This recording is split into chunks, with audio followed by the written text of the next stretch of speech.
Welcome to the Lock Pop Talks podcast.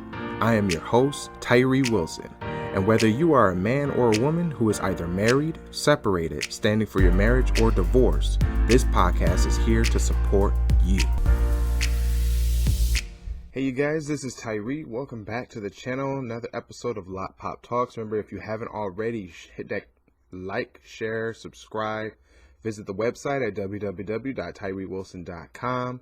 And subscribe to the podcast. I send these episodes out every week and try to go about 2 videos a week if I possibly can. And yes, there is still Christmas decorations up around the house, but don't judge me. Today's podcast episode is a question that I received from a member of the website, Traveris. If I'm saying your name right, bud, let me know down in the comment section. If I'm not saying it right, let me know down in the comment section.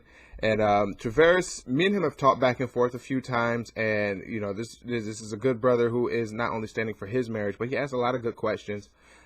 He also speaks to members of his church that come to him with questions about how to fight for their marriages and what to do in the event that there's a divorce or a separation, or just how to better communicate with your spouse or partner. In a way that helps them, you know, not so much as finding an edge or a way to manipulate their spouse or their ex-spouse, but just a way to open up the lines of communications and reach a point of understanding with each other. So the question he asked me was, what do you do while you're waiting for your relationship or your marriage to be restored by God? What do you do while you're waiting? The reason I feel like Traveris has maybe asked this question is because I've learned from a lot of different standards and men and women that praying to God is like the first thing that they do, you know, which is good. And I highly recommend that. I highly recommend that. Praying to God is the best thing that you can do because you can't control the other person. The only person you can control is yourself. Praying to God allows you to empty the cup, to God, so that he can fill you up with what he wants you to do with your life. But to answer his question, what do you do while you're waiting? I feel like the answers are endless. They're endless. It's a million things you could be doing, but let's try to focus it down to just a few things that you could be doing and a few ideas and the reason why I come up with these ideas. Okay, so let's start from the top with, I guess, a part of my own personal story, so to give you guys kind of like a foundation about where this all starts. So at a point where me and Tiffany had decided to be together, that we decided that we were going to work things out. It wasn't easy because I didn't know where to start. I didn't know where to begin. We may have chosen to stay with each other or for whatever reason, whether it was for the kids or for each other, or because we felt like we were better together than apart, whatever the case may be. There were a lot of things that were brought up in our conversation with one another that we had to work on.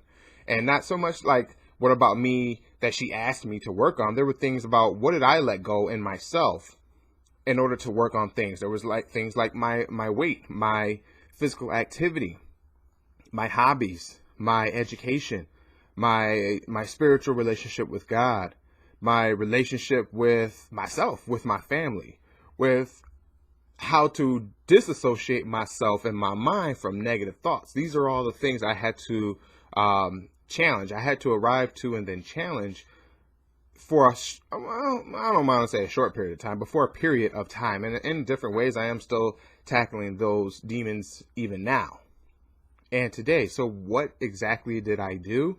The very first thing I did was to tackle my wardrobe. That was like the first thing I did. And this is a mix of what I felt like I needed to do and also what Tiffany told me about was that my wardrobe was a little lackluster.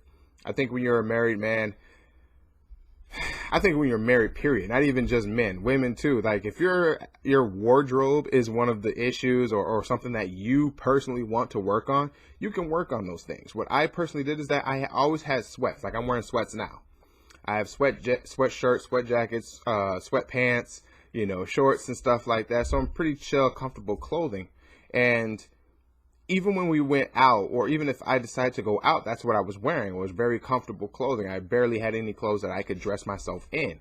So while waiting for my relationship to be restored and things of that nature, I decided to visit my local thrift stores because I said, you know what? I don't necessarily have the money to go out to man, what's a good, I don't know, like a menswear or something like that, or whatever men's store you may be visiting. Hell, I didn't even have enough money to go to like Sears and JCPenney at the time because most of our money was tied up in paying past due bills and mortgages and stuff like that.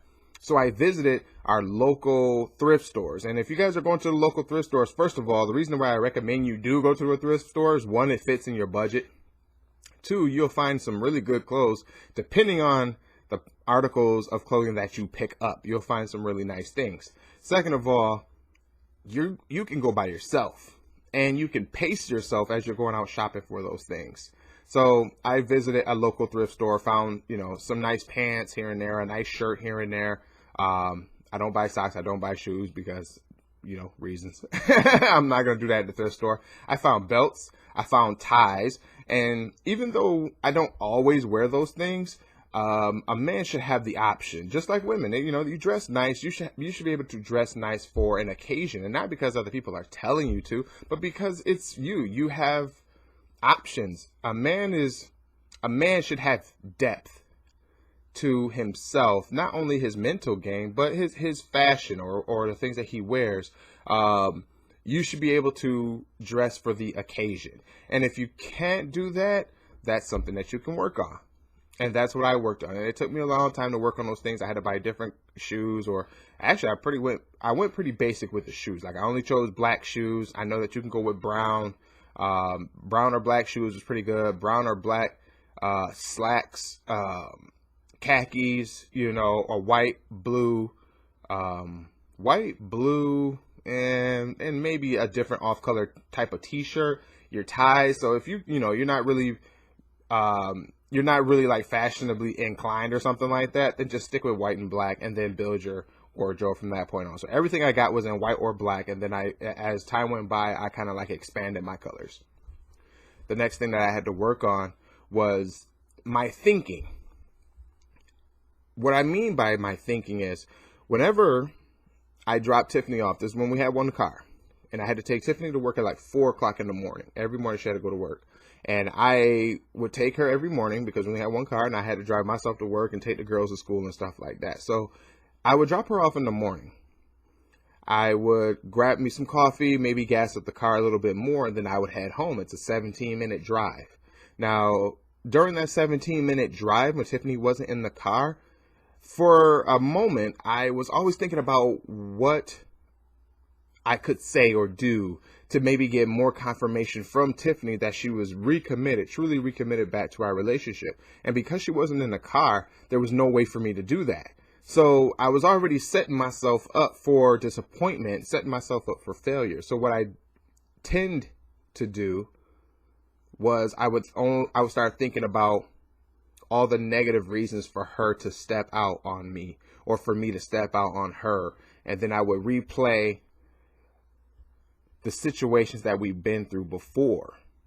And then on that 17-minute drive home, I find myself not only talking to myself, but then catching an attitude. I was getting upset because I was basing my conversations with myself off of previous answers that Tiffany has either given me or excuses that I've come up with.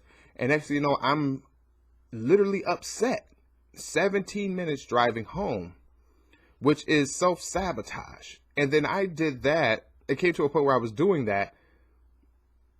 Whew, man, let me tell you, I was doing it like every day. So you can imagine a 17-minute drive every day with negative thoughts that you are inflicting on yourself. Those are the things that I was doing. And by the time I got home, I was probably a little like less stressed, but I was still like in a bit of a funk, and it would take a while for me to get out of my funk. So I would get home, I would take care of the girls would go, and then I would like play a video game or something like that, because I had to calm down, or I go grab a coffee or another coffee, right? So I'm 2 coffees in, attitude, driving, taking care of the kids. I was really stressed for like an hour, 2 hours or something like that. So my mental game was completely off. I couldn't rely on just myself. I could pray about the situation, but I could no longer rely on myself. So I had to get my brain rewired. I had to find people that spoke about how to bring some stability to your thoughts and to bulletproof your mind in a way. So I follow another YouTuber named Dre Baldwin, dreallday.com. You know, it's a little quick plug, but hey, I listen to Dre, and his content really helped me focus my mind as far as being here on earth. It gave me the ability to pray over my situation, because I was so stuck on the negative that even praying to God, if I wasn't praying all day, every second of the day, then my mind was literally drifting off, because I was so stressed about what was going on between us. I didn't want to mess it up, but I didn't know where to begin. So find yourself some type of new voice or outlet that is only speaking positive and motivational things into your life, and use what you're learning. Don't just absorb it. Absorbing is great. That's what the mind does all day long. But put those skills to task for you. Do it. It will help you immensely. The next thing that I decided to do, it wasn't to